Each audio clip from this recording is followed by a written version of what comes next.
In 1997, I was not an FBI agent. I worked as a contractor, no badge, no gun, no authority. My job was simple. I helped law enforcement organize and compare data, missing persons, reports, timelines. I worked nights because that's when systems were quiet and fewer people asked questions. Most files were routine, until one file wasn't. It appeared on my system just before midnight.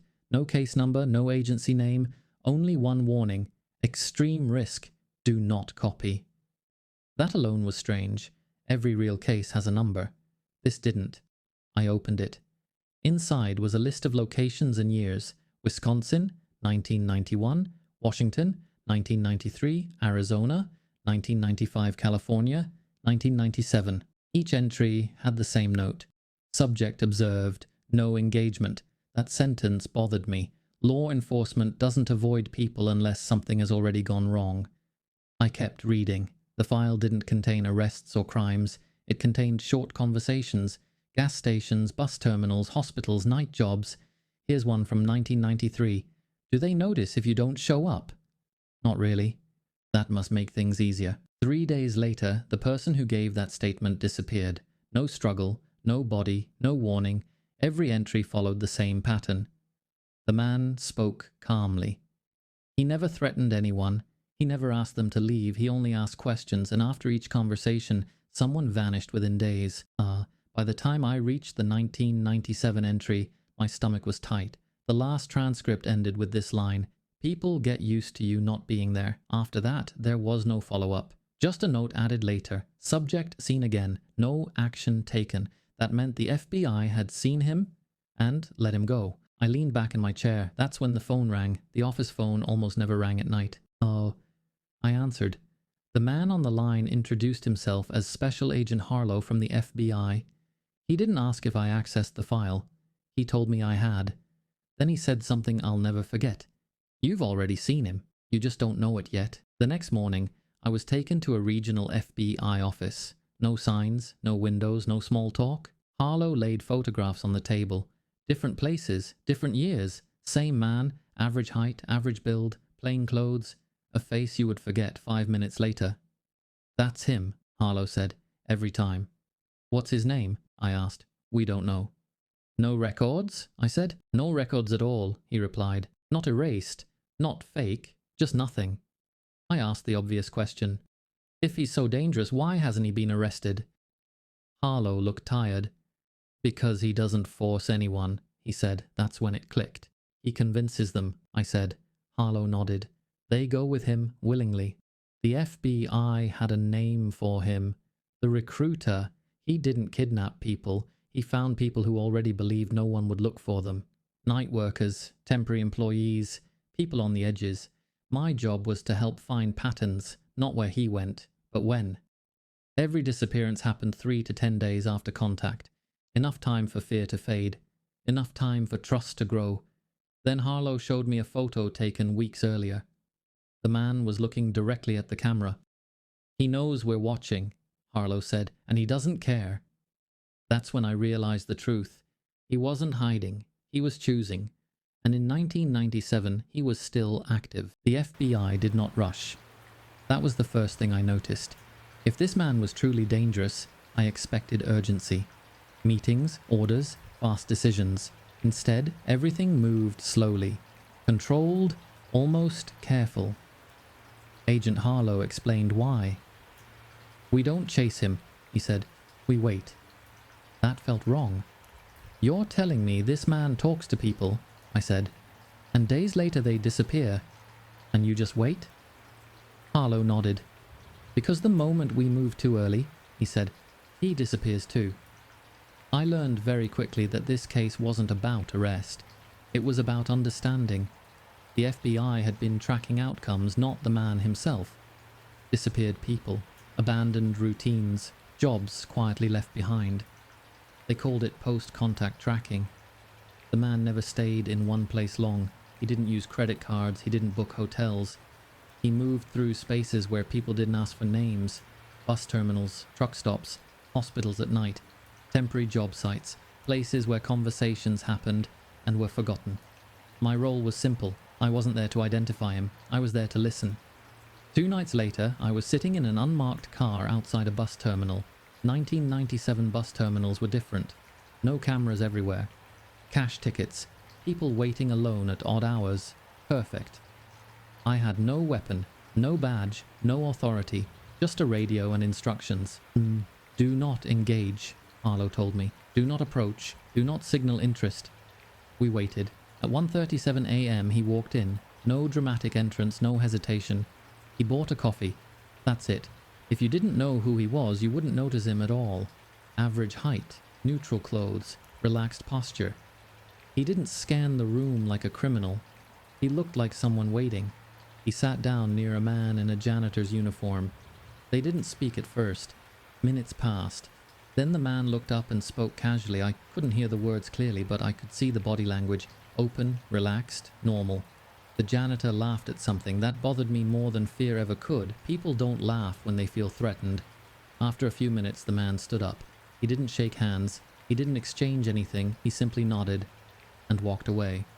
Was that it? I asked into the radio. Yes, Harlow said. That's all he does? Yes. 2 days later, the janitor didn't show up for work. No call, no notice. His supervisor assumed he quit. That's when the pattern hit me harder than before. He wasn't taking people, he was letting them leave. The FBI didn't call it kidnapping. They called it voluntary disappearance facilitation. That was the term in the internal notes. I hated it. Over the next week, we watched him 3 more times. Same pattern, same calm, same result, different people. Night clerk, temporary warehouse worker, seasonal cleaner. Every single one of them lived quietly. No strong family ties, no daily check-ins, no one who would immediately raise alarms. That's when I understood something important. He didn't choose weak people, he chose invisible ones. I asked Harlow why we weren't stopping him. His answer was honest. We can't prove intent, he said. He doesn't force, he doesn't threaten, he doesn't take. So what happens to them? I asked. Harlow didn't answer right away. We believe, he said slowly, there's another person. That changed everything. He doesn't move them, Harlow continued. He prepares them. Another person handled transport. Another person handled the final step. And no one remembered that second person. Not a single witness could describe them. That's when the FBI used the word extremely dangerous. Not because of violence, because of control. We tried to intervene once. That was the mistake. At a rest stop outside Sacramento, agents moved in early. Too early. They approached him politely, asked questions. He answered everything. Calm, cooperative, no fake name, no resistance, just nothing to hold him on. They let him go. That night, he vanished for 3 weeks. No sightings, no contacts, nothing. Then he came back. Different city, same behavior. Harlow was furious. He learned, he said. That's when he asked me something unexpected. What do you think he wants? I thought about it carefully. He wants confirmation, I said. He wants to know he still understands people. That answer scared Harlow, because it meant the man wasn't just acting. He was observing reactions, testing law enforcement, testing limits, testing timing. Then I noticed something in the data, something small. Every location formed a rough loop, not random, circular. He's coming back to places, I said. He revisits areas. Harlow looked at the map. You're saying he repeats territory? Yes, I said, which means he's predictable. Harlow finished. That was the first time I saw hope on his face. We waited again. This time we didn't rush. At 2:11 a.m. in a different city, I saw him one last time. He was standing near a train platform, not talking to anyone, just standing. And then he looked directly at me. Not confused, not curious, knowing. He nodded once. That single gesture told me everything. He knew exactly who we were. He knew exactly what we were doing. And he was still in control. 3 days later, another person disappeared. That was when the FBI admitted something quietly. They weren't chasing him. They were following his permission, and the moment he stopped allowing it, the case would go cold. After the train platform sighting, everything slowed down. Not because the FBI lost him, because they realized something uncomfortable. He wasn't reacting to us. He wasn't scared. He wasn't changing his behavior. That meant we were not controlling the situation. He was. For the first time, Agent Harlow said something openly that I hadn't heard before. "We may not be hunting him," he said. "We may be part of his process." That sentence stayed with me. The FBI reviewed every known contact again, every conversation, every witness statement, every disappearance. We stopped asking where he went. Instead, we asked what changed after he spoke to someone. That's when we noticed the mistake. Every person who disappeared had already made small changes before they vanished. They stopped answering phone calls. They skipped work once or twice. They stopped paying attention to routine. The man didn't create those changes. He accelerated them. The FBI called it psychological permission. He never told anyone to leave, he just made leaving feel reasonable. I was brought into a smaller group, no formal briefing, just a table, files, and coffee. Harlow explained what they believed now. "There are two phases," he said. "Contact and confirmation. Contact was the conversation. Confirmation was what happened afterward. If the person didn't pull back on their own, the second phase began. That's when the other man appeared. Until that point, the FBI had very little proof of a second person. No clear sightings, no strong descriptions. But something new changed that. In early summer 1997, one man came back. Not willingly. He was found outside Bakersfield, disoriented, dehydrated, confused, alive. The hospital called law enforcement because he kept repeating the same sentence. He said I could stop whenever I wanted. The FBI arrived within hours. I read the interview transcript later. The man was a night warehouse temp. He remembered the conversation clearly, the questions, the calm tone, the way nothing felt threatening. After that, things blurred. He remembered being driven. He remembered waiting. Waiting was the word he kept using. Waiting in rooms, waiting without clocks, waiting without explanation. He was never tied up, never beaten, never threatened. That was the most disturbing part. At some point he decided to leave. No one stopped him. He walked out. He couldn't explain why he had stayed as long as he did. That interview changed everything. The FBI now knew the disappearances weren't permanent in every case. They were optional.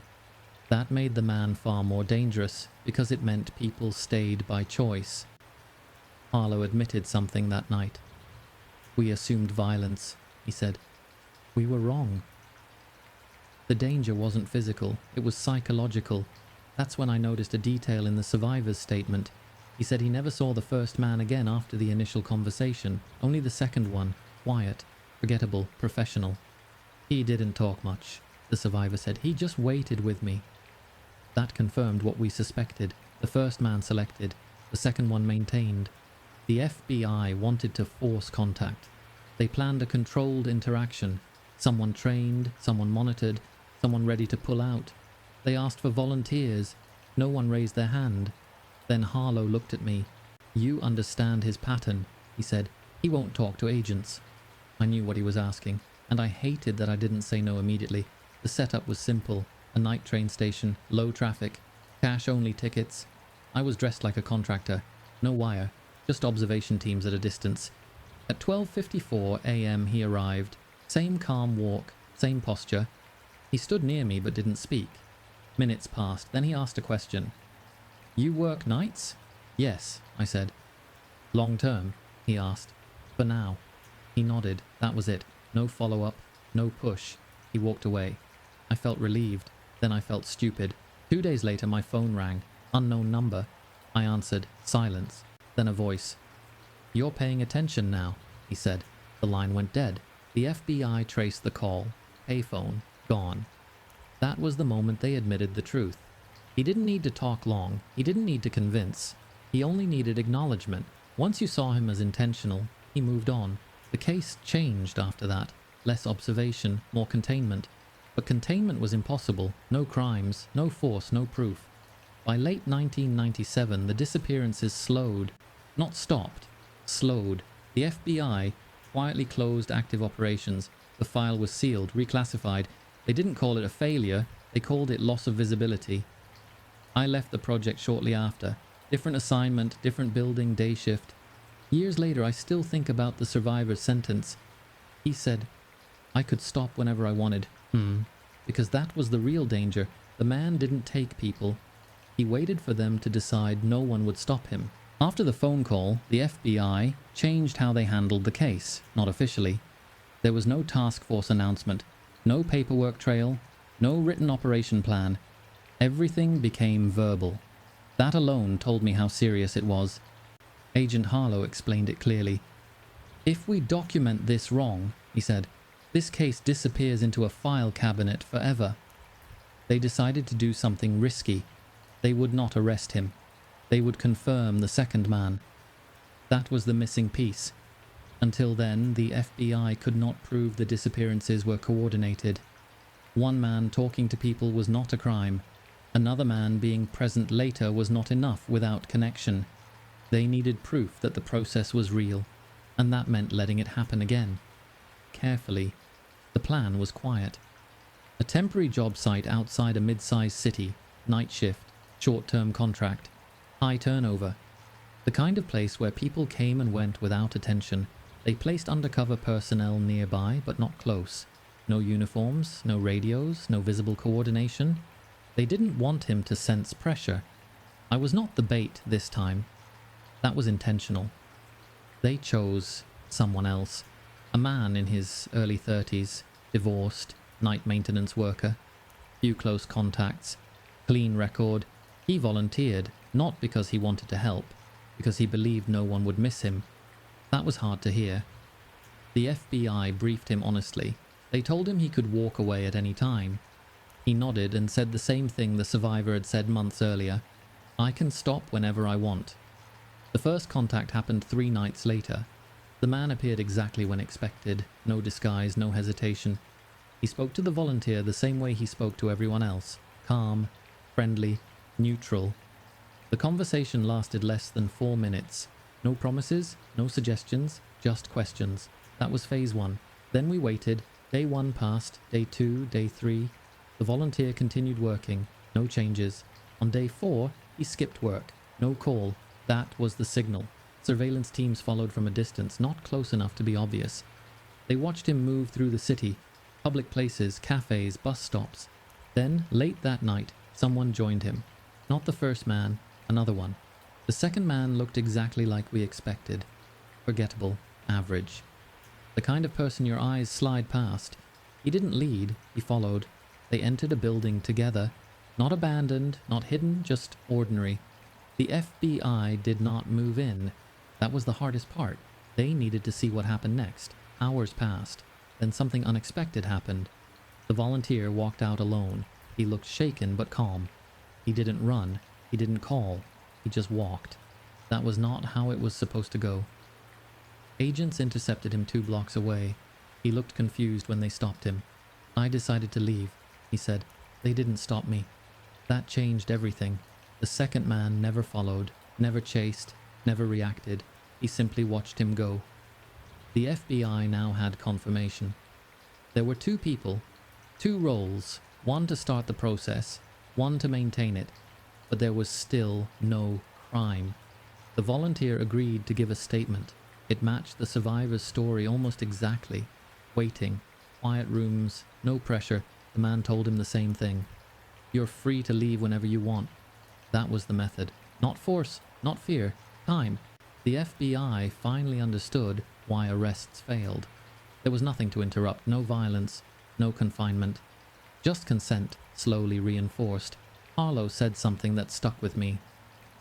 "He doesn't break people," he said. "He waits for them to break themselves." The Bureau debated escalation, surveillance warrants, material witness holds, pressure tactics. All of it was rejected. Too risky, too visible. The man thrived on attention. Any disruption would end visibility again. Then, one final mistake happened. Someone leaked a rumor, not to the media, inside law enforcement. Word spread quietly that a strange disappearance case was being watched closely. That was all it took. The man vanished. Not dramatically. No goodbye, no final sighting. He simply stopped appearing. Weeks passed, then months. No new disappearances connected to the pattern. The FBI couldn't decide if that was a victory or a warning. Harlow believed the latter. "He knows when to stop," he said. "That's the worst part." By the end of 1997, the case was downgraded, not closed, just set aside. No arrests, no charges, no press. The volunteer returned to his life. The survivor disappeared again, voluntarily this time. No one followed him. The second man was never identified, not once. And the first man, he was last seen standing outside a train station, alone, not talking, just watching. In early 1998, the FBI stopped talking about the case. Not publicly, not internally either. It wasn't announced as closed, it was just removed from active priority. Files were reclassified, operations were downgraded, people were reassigned. That's how cases really end sometimes. No conclusion, no arrest, no explanation, just silence. Agent Harlow called me one last time. "We're stepping back," he said. He didn't sound relieved. He sounded careful. I asked him the question that had bothered me since day one. "Did we stop him?" There was a long pause. "No," Harlow said. "We lost sight of him." That answer told me everything. The FBI believed the man understood pressure better than most criminals. He knew when attention was too high, he knew when visibility was dangerous, and he knew when to stop. That's why the disappearances slowed, not because he failed, because he adapted. The last confirmed disappearance linked to the pattern happened in late 1997. A night porter, small town, no family nearby. He quit his job, closed his bank account, left his apartment clean, no distress call, no signs of force. Local police treated it as voluntary. The FBI did not intervene. They couldn't. There was still no crime, no victim claiming harm, no evidence of coercion, just adults making choices. That was the problem. I met Harlow in person once more before I left. He looked older. "This case taught us something uncomfortable," he said. "What?" I asked. He didn't answer immediately. "Some people don't need to be pushed," he said finally. "They're already leaning." That was the truth the Bureau struggled with. The man didn't create victims. He recognized them. People who felt replaceable. People who felt unnoticed. People whose absence wouldn't trigger alarms. He didn't lie to them. He didn't promise anything specific. He simply confirmed what they already believed. That no one would stop them from leaving. That no one would come looking. That no one would ask too many questions. In that sense, he didn't control them. He validated them. The second man was never identified. No name, no image, no record. Harlow believed that was intentional. "He's there to make the waiting possible," he said. "Nothing more." The waiting was the key, not confinement, not fear, time without consequence, time without urgency, time without resistance. That's why people stayed. Because nothing told them they had to leave. The FBI debated one final option. They considered releasing limited information to the public. Not details, not names, just enough to disrupt the pattern. They decided against it. Harlow explained why. "Attention is exactly what he wants to measure," he said. "If we change the environment, he changes with it." Instead, they chose silence. Let the system return to normal. Let routine resume. Let visibility drop.